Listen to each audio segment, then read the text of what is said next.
Samuel Gulliver was from Nottingham in England. He studied at Cambridge and then became apprenticed to a surgeon in London. Gulliver used his spare time to learn about navigation and mathematics. He believed that one day he would travel to far-off lands. Gulliver worked for 3 years as a ship's surgeon. He then returned to London, got married, and tried, without success, to work as a medic. Finally, he met Captain William Pritchard, master of the Antelope, and set sail for the South Seas. They left Bristol on the 4th of May, 1699. Far into the South Seas, their ship was overwhelmed by a violent storm. Many of the crew died. On November 5th, the ship was blown onto some rocks and was doomed. Gulliver tried to escape in a lifeboat, but the boat was inundated and sank. Gulliver had the choice to swim or to die. He swam until he was exhausted and his feet dropped. He could feel the sand below, so he knew he was close to land, and he managed to walk to safety. Gulliver had arrived in a land he would come to know as Lilliput. He could see no sign of either houses or inhabitants. Weak from exhaustion, Gulliver lay down and fell into a deep sleep, not waking before it was daylight. When Gulliver awoke, he realized that he had been strongly fastened to the ground. His captors, known as Lilliputians, were human-like creatures no more than a few inches tall. They provided him with food and drink, which was laced with a sleeping potion. He slept all through the following night. While Gulliver slept, his captors placed him onto a carriage and took him to a disused temple near their capital city. The carriage was drawn by hundreds of the local inhabitants. At the disused temple, Gulliver was inspected by the emperor and his senior officers. Thousands of the local inhabitants came to marvel at him. Gulliver was chained to the temple, and the ropes that bound him were cut. Now he could move a little and lie down in the shelter of the old temple. Gulliver entertained the court in many ways and gradually gained the confidence of the emperor. On one occasion, he stood like a colossus while the emperor's armies marched through his legs with drums beating and colors flying.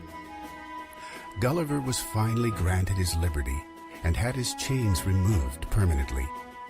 He was given a daily allowance of meat and drink sufficient to support 1,724 Lilliputians. Every village in the kingdom helped to supply the sustenance that Gulliver needed. The emperor allowed Gulliver to visit the capital city of Mildendo. Gulliver took great care not to damage any of the people or the buildings. The empress herself took time to greet Gulliver at the window of her apartment in the center of the royal palace. The emperor's principal secretary told Gulliver that the empire needed his help. The kingdom of Lilliput faced the threat of an invasion from the neighboring kingdom of Blefuscu. The Blefuscudians had equipped a large fleet of ships, and Lilliput would soon be attacked. Gulliver pledged that he was ready to defend with his life the emperor and his state. To prevent the invasion by the armies of Blefuscu, Gulliver was determined to capture their fleet. He planned to tie together their greatest warships and tow them back to Lilliput. He equipped himself with ropes and set off across the channel to where their fleet was gathered. When they saw him, the Blefuscudians were so frightened that they leapt out of their ships and swam for their lives. The whole fleet was left undefended but for the archers who were on the shore, along with more than 30,000 of their countrymen. The archers discharged several thousand arrows at Gulliver in great volleys, and he was struck many times in the hands and face. In spite of this vicious assault, he managed to fasten together 50 of their finest ships, which he cut from their anchors and took back to Lilliput. Upon arriving at the royal port of Lilliput, Gulliver presented the captured ships to the emperor. When the Blefuscudians saw their finest ships being taken to Lilliput, they were left in a state of grief and despair. The Blefuscudians sued for peace, and the war ended. Some of the emperor's advisors were jealous of Gulliver. They wanted to kill him or blind him, but one of the emperor's courtiers warned Gulliver, and he escaped to Blefuscu and was welcomed there by their king.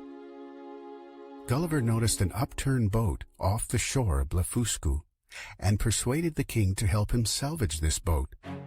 Because Gulliver's actions had averted a major war, the king agreed to his request and ordered that Gulliver should receive all the help and materials he needed to fit up this boat into good repair.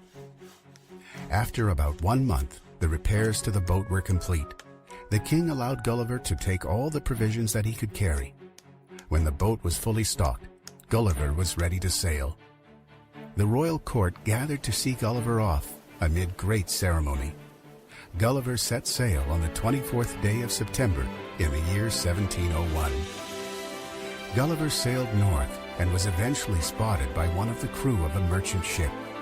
He was welcomed on board by her captain, Mr. John Bedell, a very civil man and an excellent sailor, who agreed to take Gulliver home to England.